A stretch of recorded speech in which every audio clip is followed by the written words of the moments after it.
श्री जगदंबिका पाल जी, बांसी के लोकप्रिय विधायक श्री जयप्रताप सिंह जी, माननीय विधायक कपिलवस्तु श्यामधनी राही जी, माननीय विधायक सोरठगढ़ श्री विनय वर्मा जी, विधान परिषद सदस्य श्री सुभाष युद्धवंशी, विधान परिषद सदस्य श्री ध्रुव कुमार त्रिपाठी जी, जिला पंचायत अध्यक्ष श्रीमती शीतल सिंह जी, पूर्व मंत्री श्री सतीश द्विवेदी जी, पूर्व विधायक श्री राघवेंद्र प्रताप सिंह जी,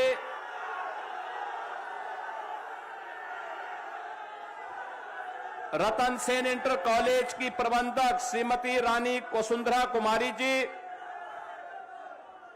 चेयरमैन सहकारी जिला सहकारी बैंक कुंवर विक्रम सिंह जी, ओबीसी मोर्चा के क्षेत्रीय अध्यक्ष श्री शिवनाथ चौधरी जी, भारतीय जनता पार्टी के जिलाध्यक्ष श्री दीपक मौर्य जी,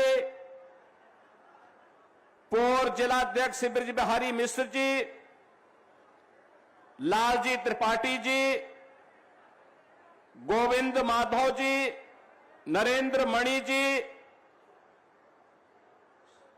श्रीमती पूजा पाल जी,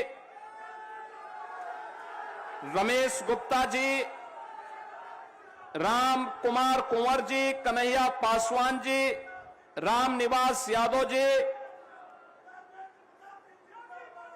भारतीय जनता पार्टी और एनडीए से जुड़े हुए हमारे सभी नेतागण, पदाधिकारीगण, भारी संख्या में बांसी, डुमरियागंज, इटवा, कपिलवस्तु, सोरठगढ़ से जुड़े हुए सभी उपस्थित मेरे बहनों और भाइयों,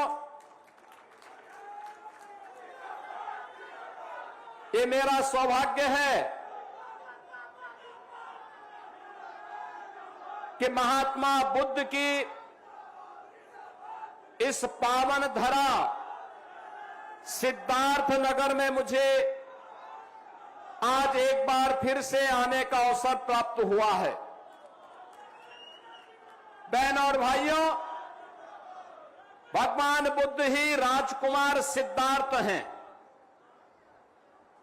यानी राजकुमार सिद्धार्थ ही ज्ञान प्राप्त होने के बाद उन्हें भगवान बुद्ध के रूप में दुनिया जानती है। और यह आप सबका सौभाग्य है कि भगवान बुद्ध के नाम पर बने हुए उनके बचपन के नाम राजकुमार सिद्धार्थ के नाम पर जिस जनपद का नाम सिद्धार्थ नगर है, इस जनपद में जन्म लेने, इस जनपद में आगे बढ़ने और सेवा का एक सौभाग्य अपने आप में जीवन को धन्य धन्य करता है।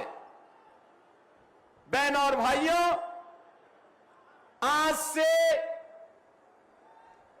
2500 वर्ष पहले जो जनपद अपने वैभव के लिए विख्यात था, जो क्षेत्र, जो राज्य अपने वैभव के लिए विख्यात रहा होगा, क्या कारण है कि वह आजादी के बाद 75 वर्ष तक विकास के लिए तरसता रहा, आकांक्षात्मक जनपद बनकर के रह गया। आकांक्षात्मक जनपद का मतलब शिक्षा के क्षेत्र में, स्वास्थ्य के क्षेत्र में, रोजगार के क्षेत्र में, कृषि विकास के क्षेत्र में, पर्यावरण के क्षेत्र में, रोजगार सृजन के लिए, स्वावलंबन के लिए वह जनपद पिछड़ गया। पिछड़ने का कारण क्या था? लेकिन सिद्धार्थनगर जनपद जो आकांक्षी था, पिछले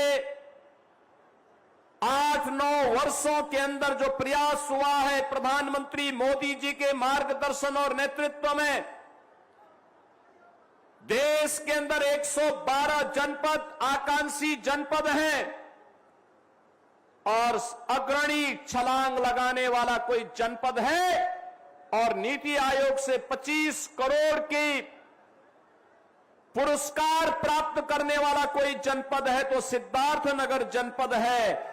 अब ये आकांक्षात्मक नहीं, विकास के पायदान पर तेजी के साथ अग्रणी भूमिका के लिए जाने जाना वाला जनपद है। बहन और भाइयों, विकास के लिए प्रयास करना पड़ता है, पुरुषार्थ करना पड़ता है।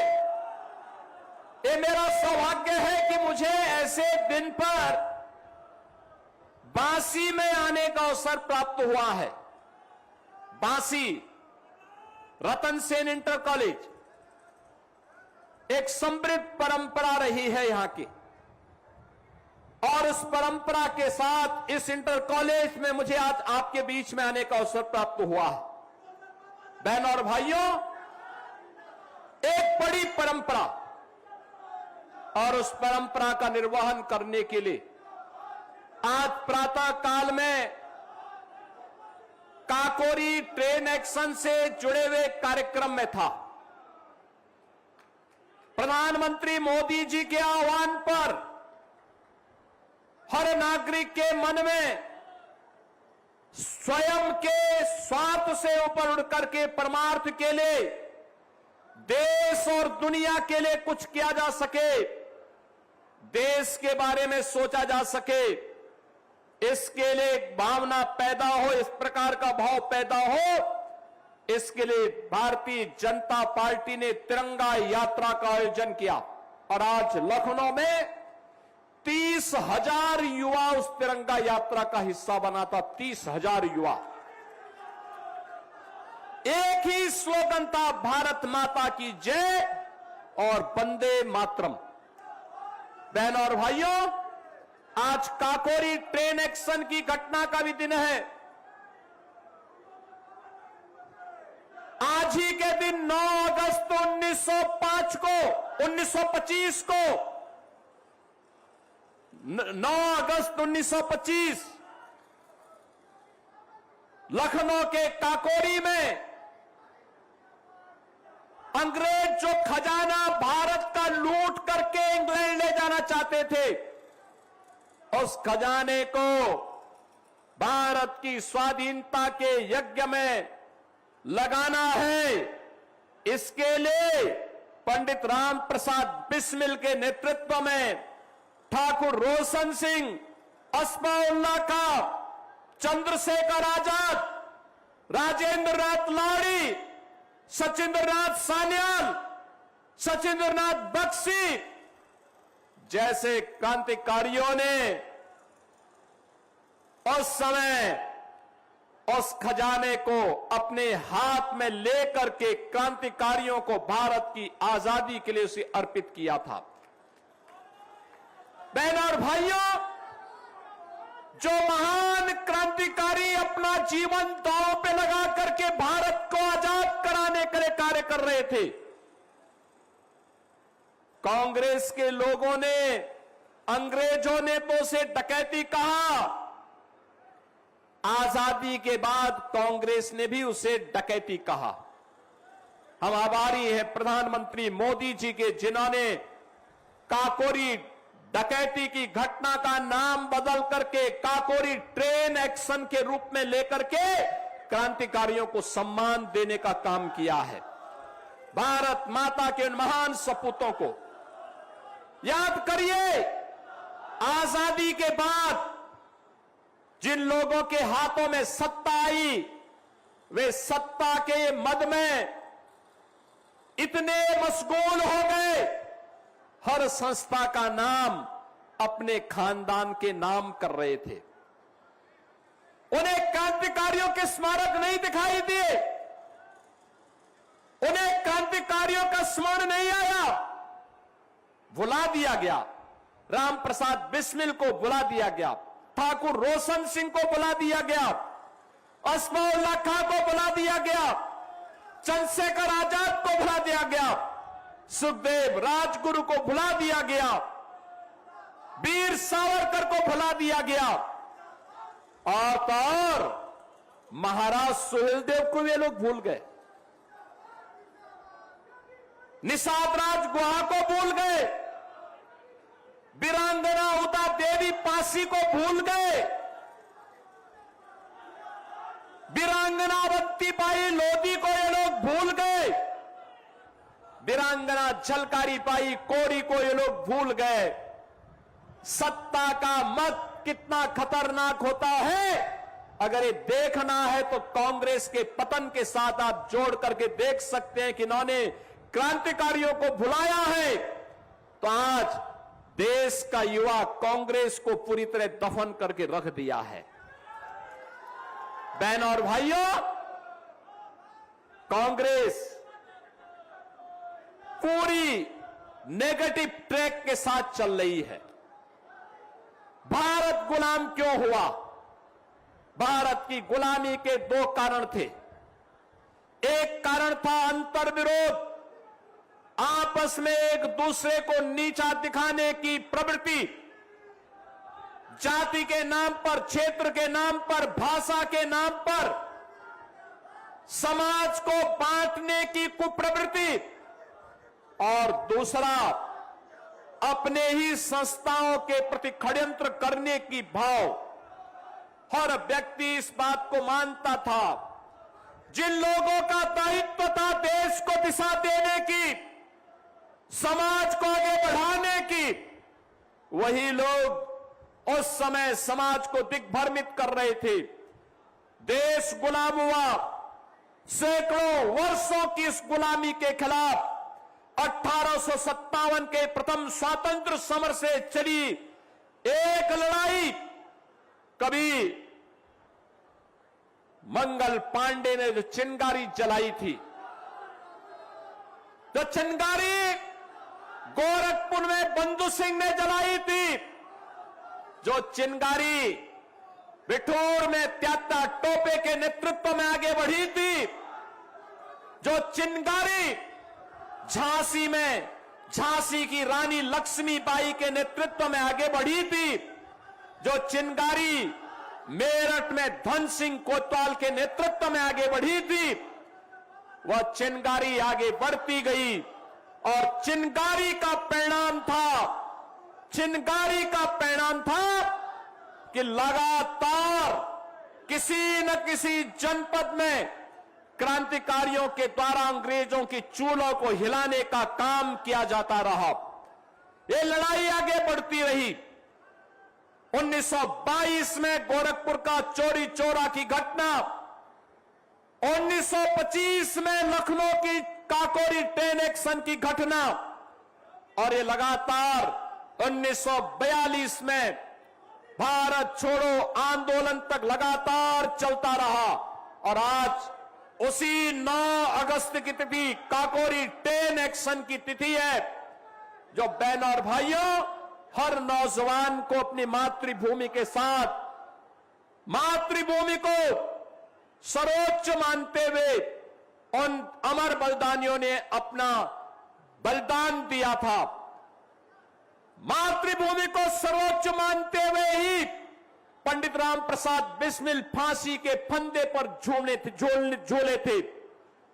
याद करना, ठाकुर रोशन सिंह, अस्माउल्लाह खां, चंद्रशेखर आजाद, राजगुरु भगत सिंह, वीर सावरकर जैसे क्रांतिकारी सब कुछ भारत माता के चरणों में समर्पित करते हुए अपने आप को आजादी की इस लड़ाई में समर्पित किए थे। और आज जो पाप उस कालखंड में बांटने का काम उस कालखंड में उन लोगों ने किया था, जिसके कारण देश गुलाम हुआ था, वही पाप आज कांग्रेस और समाजवादी पार्टी के नेता समाज को जाति के नाम पर बांटने का पाप फिर से कर रहे हैं। बहनों और भाइयों, इनके बांटने का परिणाम क्या है? कोई पूछे तो इन लोगों से, किसी ने पूछने का प्रयास किया कभी कि देश के अंदर और प्रदेश के अंदर सर्वाधिक समय तक कांग्रेस ने शासन किया, सर्वाधिक समय तक शासन किया, लेकिन इन्होंने अपने समय में इन्होंने क्या किया था? युवाओं के लिए क्या किया था? किसानों के लिए क्या किया था? गरीबों के लिए क्या किया था? इन्होंने महिलाओं के लिए। बहनों और भाइयों, आज आप देखते होंगे प्रधानमंत्री मोदी जी के नेतृत्व में पिछले 12 वर्ष में बदलते हुए भारत को हम देख रहे हैं। जिस भारत के बारे में दुनिया की राय थी कि भारत एक पिछड़ा देश है, गरीब देश है, कमजोर देश है, यह भारत विरोधियों के सामने टिक नहीं पाएगा, आज वह भारत सीना तान करके अपने विरोधियों के सामने खड़ा है और दुनिया भारत की ओर देख रही है। ये किसके कारण? जिस भारत की अर्थव्यवस्था पूरी तरह कांग्रेस ने चौपट कर दी थी, उस भारत को आज दुनिया की चौथी अर्थव्यवस्था के रूप में स्थापित किया है प्रधानमंत्री मोदी जी ने। बहनों और भाइयों, जिस भारत के बारे में कहा जाता था कि भारत में भ्रष्टाचार है, भारत में पॉलिसी पैरालिसिस का शिकार हो चुका है, आज वह भारत मजबूती के साथ खड़ा होकर के युवाओं के लिए स्टार्टअप इकोसिस्टम को लेकर के खड़ा है। IIT, triple IT, IIM, AIIMS, medical college के एक लंबी श्रृंखला के साथ खड़ा है। वह भारत आज निवेश का बेहतरीन गंतव्य बन करके दुनिया के सभी प्रकार के निवेश को अपने आवंटित कर रहा है। ये भारत में अंदर प्रधानमंत्री मोदी जी के नेतृत्व में चला हुआ अभियान है, जिस अभियान के कारण बहनों और भाइयों, आज देश के अंदर 25 करोड़ गरीब गरीबी रेखा से उभर करके आज वे लोग भारत के अंदर सम्मानजनक जीवन जीने के लिए खुशहाली के साथ आगे बढ़े हैं। आखिर इन 25 करोड़ लोगों के जीवन में जो परिवर्तन हुआ है, 2014 के पहले उस बदहाली का कारण कौन था? कौन था उस बदहाली का कारण? अगर मैं कुछ आंकड़े यहां पर दूं, उन आंकड़ों के माध्यम से हम सही अनुमान लगा सकते हैं किस प्रकार से इन्होंने, कांग्रेस ने देश के साथ धोखा किया था। एजुकेशन के लिए, स्किलिंग के लिए, एम्प्लॉयमेंट के लिए, उद्यमिता के लिए कांग्रेस ने देश के अंदर लगभग 55 से 60 वर्ष तक शासन किया, लेकिन इसके नाम पर कभी कोई उनके दिमाग में कोई विजन नहीं आया। बहनों और भाइयों, आज के युवा की आवश्यकता है स्किलिंग की। आज के युवा की आवश्यकता है उसे अच्छी शिक्षा प्राप्त हो, स्किलिंग की व्यवस्था हो, एम्प्लॉयमेंट की व्यवस्था हो, नौकरी मिले, उद्यमिता के अवसर हो। और हम कह सकते हैं प्रधानमंत्री मोदी जी के नेतृत्व में पिछले 12 वर्ष में 17 करोड़ लोगों को देश के अंदर जॉब मिली है। 17 करोड़ लोगों को। बहनों और भाइयों, कौशल विकास के माध्यम से 2014 के पहले स्किलिंग की कोई व्यवस्था नहीं थी, और आज मैं कह सकता हूं यूपी समेत पूरे देश के अंदर 17,000 स्किल डेवलपमेंट के सेंटर हैं। 17,000 स्किल डेवलपमेंट के सेंटर हैं। 15,000 से अधिक आईटीआई हैं, और आईआईटी की संख्या अब 16 से बढ़कर के 23 हुई है, और आईएम की संख्या 13 से बढ़कर के 22 हुई है। स्वास्थ्य के क्षेत्र में 2014 में 431 मेडिकल कॉलेज पूरे देश के अंदर थे। और 2025 में ये 431 मेडिकल कॉलेज बढ़कर के आज 818 मेडिकल कॉलेज हुए हैं। एम्स 7 थे देश के अंदर, आज ये 7 एम्स कांग्रेस ने 1 बनाया, अटल जी ने 6 बनाए और मोदी जी ने इनकी संख्या 23 तक पहुंचाने का काम किया है। बहनों और भाइयों, एमबीबीएस की सीट 2014 के पहले देश के अंदर कुल 51,348 थी।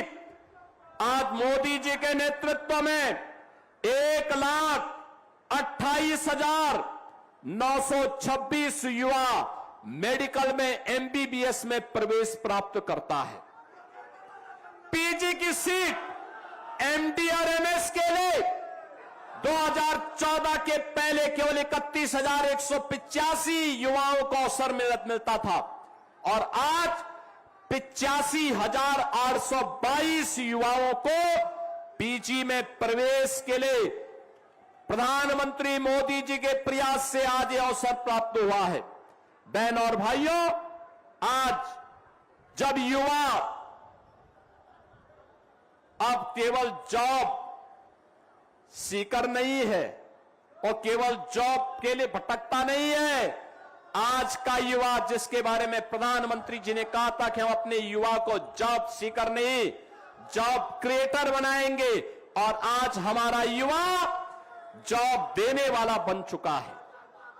भारत के अंदर जो स्टार्टअप का एक इकोसिस्टम विकसित हुआ है, आज आप देख सकते हैं, और उस इकोसिस्टम के माध्यम से कितनी तेजी के साथ भारत ने उसका विस्तार किया है, यह अत्यंत हम सब लोगों को देख करके, युवाओं की प्रतिभा को देख करके हम लोगों को लगता है कि चाहे वह पीएम स्टार्टअप की स्कीम हो, पीएम स्टैंड अप की स्कीम हो, डिजिटल इंडिया की स्कीम हो, युवाओं के लिए पीएम इंटर्नशिप की स्कीम हो, या फिर मिशन रोजगार के अंदर इन युवाओं के लिए नौकरी देने के बाद आज बिना भेदभाव के युवाओं को नौकरी उपलब्ध करवाई जा रही है।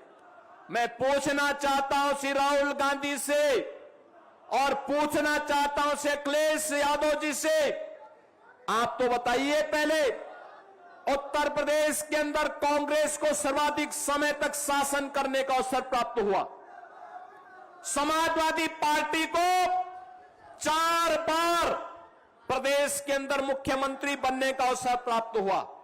आखिर उन्होंने युवाओं के सामने क्या ऐसा किया कि युवा इनके साथ जाए? ये सच है कि कांग्रेस ने भी और समाजवादी पार्टी ने भी, कांग्रेस ने देश के युवा के लिए और समाजवादी पार्टी ने यूपी के युवा के सामने पहचान का संकट खड़ा किया था। बहनों और भाइयों, जब देश में भ्रष्टाचार होगा, देश में आतंकवाद होगा, नक्सलवाद होगा, उग्रवाद होगा, उपद्रव होगा, या राज्य में भी दंगे होंगे, गुंडागिर्दी होगी, व्यापार और निवेश के लिए कोई अवसर नहीं होगा, आप अनुमान लगा सकते हैं स्वाभाविक रूप से सबसे ज्यादा प्रभावित कोई होगा, युवा होगा। 17 के पहले यूपी के युवाओं के साथ यही होता था। यूपी का युवा यूपी के बाहर अपनी पहचान छुपाता था। कोई नहीं कहता था मैं सिद्धार्थनगर का हूं, कोई नहीं कहता था मैं बस्ती का हूं, नहीं कहता था कि मैं संत कबीर नगर का हूं या गोरखपुर का हूं या महाराजगंज का हूं या बलरामपुर का हूं। इस समाजवादी पार्टी ने तो हर जिले में एक माफिया पाल दिया था। हर जिले में माफिया, हर थाने में माफिया का कब्जा, हर तहसील में माफिया का कब्जा, गरीब की जमीन पर कब्जा होता था। Land mafia, cane mafia, sand mafia, cattle mafia और पेशेवर अपराध के लिए कुख्यात माफियाओं की समानांतर सत्ता ये प्रदेश की पहचान थी। पर्व और त्योहार नहीं मना सकते थे। मैं कल मेरठ में था, जिसकी चर्चा श्री जगदंबिका पाल जी कर रहे थे। पिछले 4 दिन के अंदर गाजियाबाद से हरिद्वार के बीच में 3 करोड़ कांवड़ यात्री शिव भक्त गए हैं हरिद्वार में जल लेने के लिए। 3 करोड़ हर हर बम बम का नारा करते हुए, शिव की भक्ति में झूमते हुए। क्या बच्चे, क्या युवा, क्या महिला, क्या बुजुर्ग, सबका एक ही धुन है, शिवमय वातावरण। कितना आनंददायक था। 17 के पहले समाजवादी पार्टी इस कांवड़ यात्रा को निकलने नहीं देती थी। हम लोग आए, हमने कहा भी कांवड़ यात्रा को कौन रोक सकता है। कांवड़ यात्रा निकलेगी, अनुशासन के साथ निकलेगी, गौरव के साथ निकलेगी। जब भी हम किसी युवा के सामने से कोई आदर्श दूर कर देते हैं, तो उस युवा को गौरव की अनुभूति से दूर करने का पाप करते हैं। शिव की भक्ति हम सबके लिए एक प्रेरणा है। वहां जाति पाति का बंधन दूर हो जाता है। हर व्यक्ति एक दूसरे को भोले का संबोधित करते हुए चलता है। और क्या लोगों में उत्साह है। 180 किलोमीटर की दूरी तय करते हैं, कोई थकान नहीं, कोई शिकन नहीं। शिव की भक्ति है और महादेव के प्रति समर्पण का वह भाव है। बहनों और भाइयों, 2017 के पहले समाजवादी पार्टी इसको बैन कर देती थी। हमने कहा नहीं, बैन नहीं होगा, हम सुरक्षा देंगे और पुष्प वर्षा करने के लिए मैं स्वयं वहां जाऊंगा। आप याद करिए, डुमरियागंज हो, बांसी हो, इटवा हो, कपिलवस्तु हो, सोरठगढ़ हो, इन सभी क्षेत्रों में हमें जाना पड़ता था। हमेशा यहां दुर्गा पूजा के समय, रामलीला के लिए या किसी अन्य अवसर पर दंगे फसाद होते थे। पिछले 9 वर्ष में कोई दंगा नहीं हुआ, कोई कर्फ्यू नहीं। आज यूपी में कर्फ्यू नहीं, दंगा नहीं। अब यूपी में सब चंगा है। हर व्यक्ति अपने काम धंधे में लगा है, अपना व्यवसाय कर रहा है। बेटी की सुरक्षा में कोई सेंध नहीं लगा सकता। व्यापारी की संपत्ति पर कोई जबरदस्ती कब्जा नहीं कर सकता है। बहनों और भाइयों, 2017 के पहले ये सब नहीं था। 2014 के पहले देश के अंदर कांग्रेस ने इतना ही नकारात्मक वातावरण बनाया हुआ था। देश के बाहर युवा नहीं जा सकता था, पहचान का संकट था। एक भ्रष्ट देश के रूप में, कमजोर देश के रूप में कांग्रेस ने भारत की पहचान पे धब्बा लगाया था।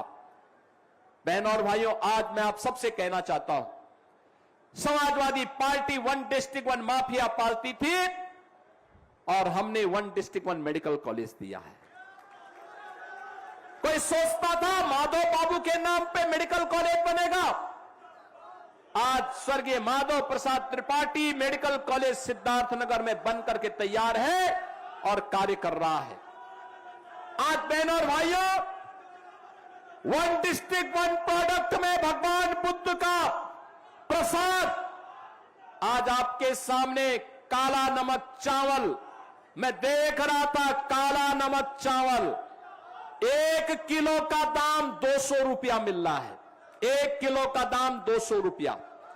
और डिमांड इतनी है कि उतनी सप्लाई नहीं हो पा रही है।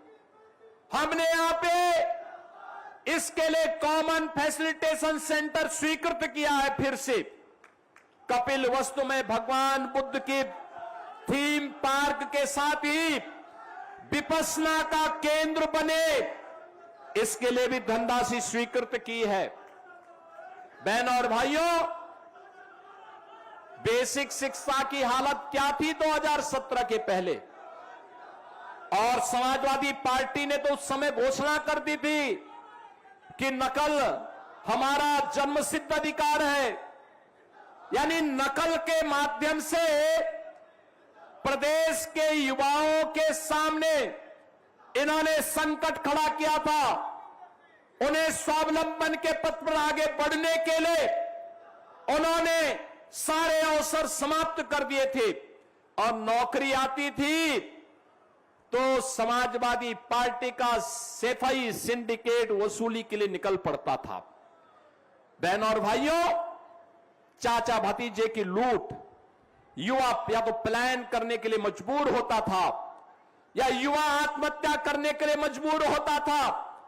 आज मैं कह सकता हूं 9 वर्ष में हमारी सरकार ने 9 लाख से अधिक नौजवानों को सरकारी नौकरी दी है।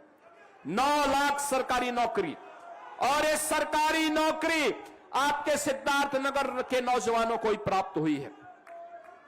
आज जब मैं नियुक्ति पत्र वितरित करता हूं तो बहनों और भाइयों, नियुक्ति पत्र में सिद्धार्थनगर का नौजवान भी होता है और मैं पूछता हूं कहां से हो, तो नौजवान बोलता है कि बाबा बांसी से हैं। उनमें से बहुत सारे नौजवान ऐसे होते हैं जिनके पिता, जिनके भाई सिद्धार्थनगर के अंदर आंदोलनों में हमारे साथ खड़े होते थे, देखते थे, मैं देखता था, मुझे अच्छा लगता है कि आज उसके परिवार का वारिस अपने परिश्रम से नौकरी प्राप्त कर रहा है। बहनों और भाइयों, आज यहां पे विकास की एक नई लहर चली है। गोरखपुर से सिद्धार्थनगर जनपद होते हुए शामली तक इकोनॉमिक कॉरिडोर बन रहा है। 6 लेन का बनेगा ये, और 6 लेन का इकोनॉमिक कॉरिडोर 8 लेन तक बढ़ेगा। वहां से शामली से फिर आगे अंबाला होते हुए आगे तक जाएगा और गोरखपुर से सिलीगुड़ी तक जाएगा। आपका जनपद भी उसके साथ जुड़ा है और इसके साथ ही north west, north south corridor में भी हम सिद्धार्थनगर से बांसी होते हुए, बस्ती होते हुए, अंबेडकर नगर होते हुए, प्रयागराज होते हुए चित्रकूट तक, इसको भी हमने, इस मार्ग को भी लिया है। बहनों और भाइयों, आज विकास की कमी नहीं, विकास के लिए आपके द्वारा चुने गए जो जनप्रतिनिधि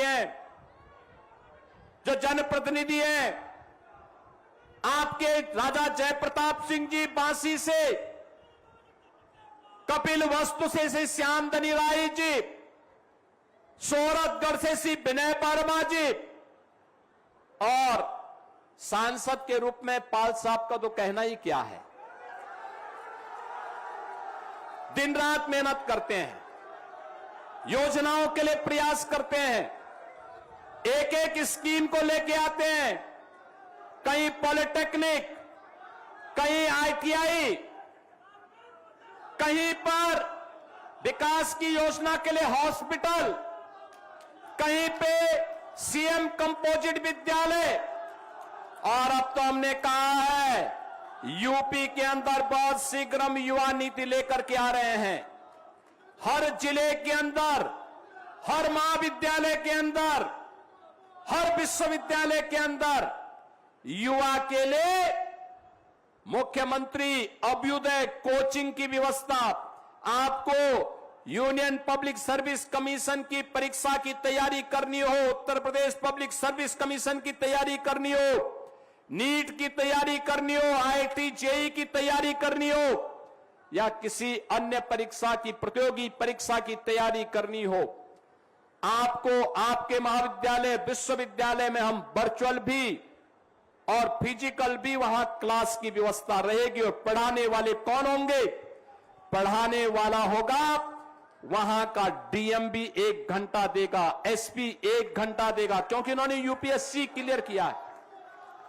SDM जो यूनियन स्टेट की यूपी पब्लिक सर्विस कमीशन से जिन्होंने पास किया है, वे भी बना वहां आकर के एक क्लास लेंगे। डॉक्टर जो नीट क्वालिफाई करने के बाद डॉक्टर बना है, वह एक क्लास लेगा।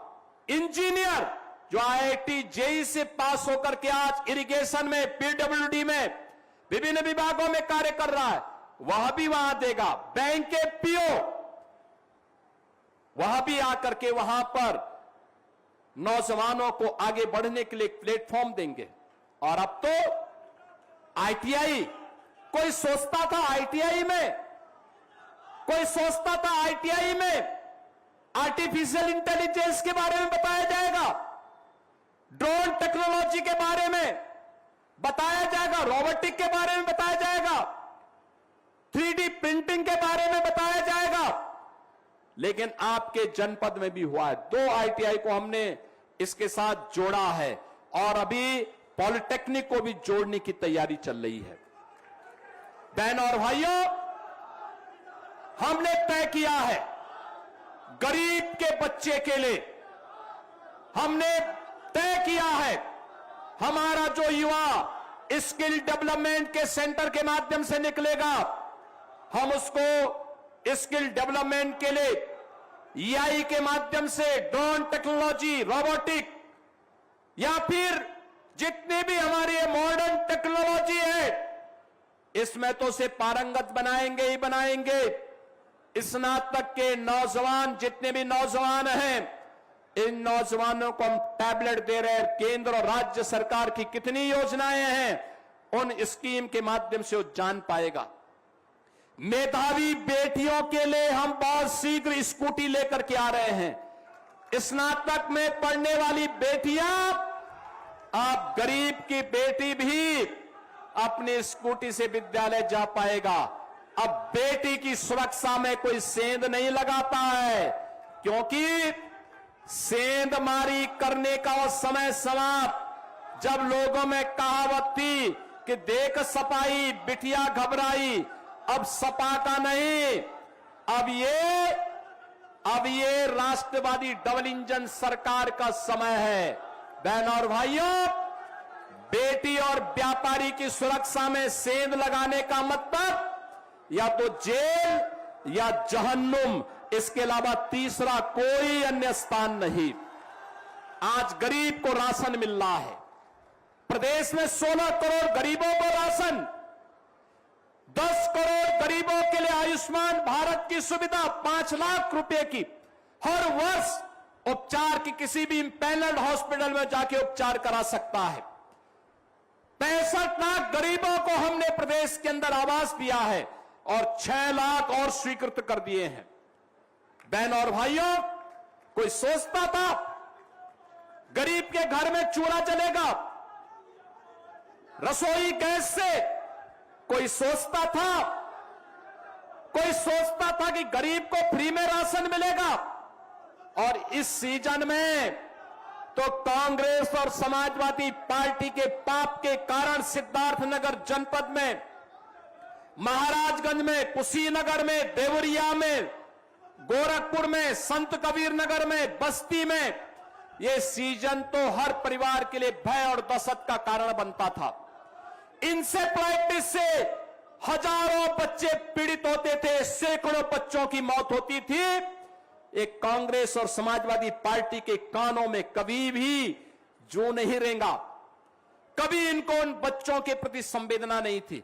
यही तो बच्चे आज बड़े हुए हैं, यही बच्चे आज युवा हैं, जिन बच्चों को डबल इंजन सरकार ने आज जीने के लिए उत्तम स्वास्थ्य की सुविधा दी है। आजादी के पहले से लेकर के 2017 तक यूपी में केवल 41 मेडिकल कॉलेज बने थे। और बहनों और भाइयों, पिछले 9 वर्ष में यूपी के अंदर हमने 83 मेडिकल कॉलेज बनाए हैं। यह संख्या 83 पहुंची है। यह बताता है कि सरकार में करने की इच्छा शक्ति होती है तो सरकार कर सकती है। अब वही प्रक्रिया आगे बढ़ाने के लिए सिद्धार्थनगर जनपद, जो आज आकांक्षात्मक जनपद से उभर करके विकास के पायदान पर अग्रणी जनपद के रूप में अपने आप को स्थापित किया है, एक इंडस्ट्रियल कॉरिडोर के निर्माण के लिए भी हम लोगों ने भूमि अधिग्रहण की कार्रवाई को आगे बढ़ाया है। बहनों और भाइयों, ये विकास की प्रक्रिया निरंतर चलेगी और उस प्रक्रिया को आगे बढ़ाने के लिए आज मुझे बांसी के अंदर आने का अवसर प्राप्त हुआ है। मैं आप सभी का आह्वान करूंगा, आपने 2024 में श्री जगदंबिका पाल जी को सांसद बनाया। मैं सिद्धार्थनगर वासियों का हृदय से आभार व्यक्त करता हूं। आपने 2022 में हमें 3 विधायक दे। विकास के कार्यों को गति हम बढ़ाते हैं, लेकिन आप जानते हैं कि समाजवादी पार्टी के एजेंडे में विकास नहीं है। विकास होता तो अभी हाल ही में विधानसभा के सत्र को ये लोग बाधित नहीं करते। आप सोचो, हमने 59,000 करोड़ का एक अनुपूरक बजट हम लेकर के आए थे। 59,000 करोड़ में युवा के लिए, महिला के लिए, गरीब के लिए, किसान के लिए हम पैसा लेकर के आए थे। आशा वर्कर के लिए, आंगनबाड़ी के लिए, गांव के चौकीदार के लिए, रसोईया के लिए और कोटेदार के लिए भी इंसेंटिव बढ़ाने के लिए हमने धनराशि की व्यवस्था की थी। समाजवादी पार्टी ने उसमें रोड़े अटकाए थे। बहनों और भाइयों, अगर डुमरियागंज और इटवा में भी कमल खिला होता तो एक गति आगे बढ़ी होती, बहुत तेजी के साथ आगे बढ़ी होती, विकास घर घर आया होता। लेकिन मैं आज सबसे कहना चाहता हूं, मेरे संज्ञान में आया है कि यहां पे बांसी से मिठुअल मार्ग क्षतिग्रस्त है। 28 करोड़ रुपए इसके लिए हम आज फिर से स्वीकृत कर रहे हैं। ये मार्ग हम बनवाएंगे, अच्छा बनाएंगे।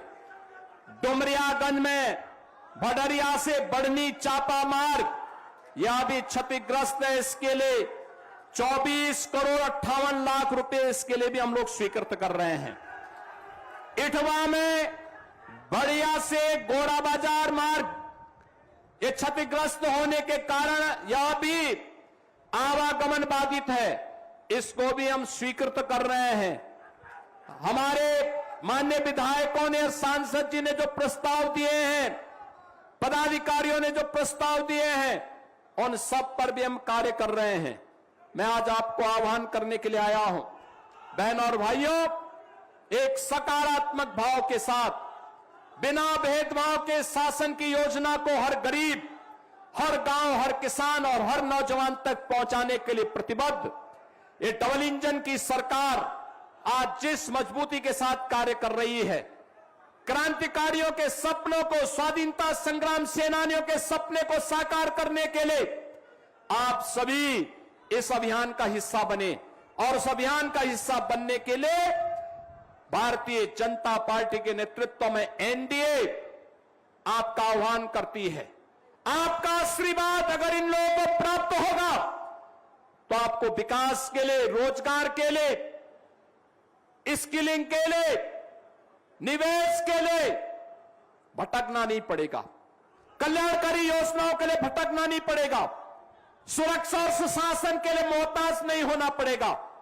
हमने 12 वर्ष में प्रधानमंत्री मोदी जी के नेतृत्व में देश ने परिवर्तन देखा है और 9 वर्ष में उत्तर प्रदेश में डबल इंजन की सरकार के परिवर्तन के आप सब साक्षी हैं। उसको और तेज गति से आगे बढ़ाने का आह्वान करते हुए मैं आप सभी सिद्धार्थनगर जनपद वासियों का, बांसी, डुमरियागंज, इटवा, कपिलवस्तु, सोरठगढ़ से जुड़े हुए आप सभी बहनों और भाइयों का मैं हृदय से धन्यवाद करता हूं। आपको प्रदेश देश की आजादी के 80वें स्वाधीनता दिवस की मैं भी से अग्रिम बधाई देता हूं और आपसे आह्वान करता हूं। प्रधानमंत्री मोदी जी ने हर घर तिरंगा का आह्वान किया है। हर घर पे तिरंगा लगना चाहिए। ये भारत की आन बान शान का प्रतीक है। आप सभी के प्रति मेरी मंगल में शुभकामनाएं हैं। धन्यवाद। जय हिंद, जय जय श्री राम।